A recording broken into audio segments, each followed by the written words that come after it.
Cleaning boots, flashlights, or an axe is a simple process. The bath temperature should be set at 110 degrees Fahrenheit. To clean boots, whether they are leather or rubber, and flashlights, place the items into a deep basket. Install the basket lid to keep the flashlight from floating. Please note, only waterproof flashlights can be cleaned in an immersion ultrasonic tank.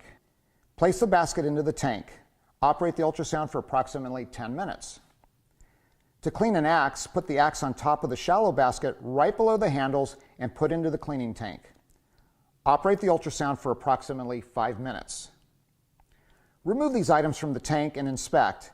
If they are clean after one cycle, just rinse in warm, free-flowing water. Use compressed air, towel dry, air dry, or use a boot dryer depending on the item just cleaned.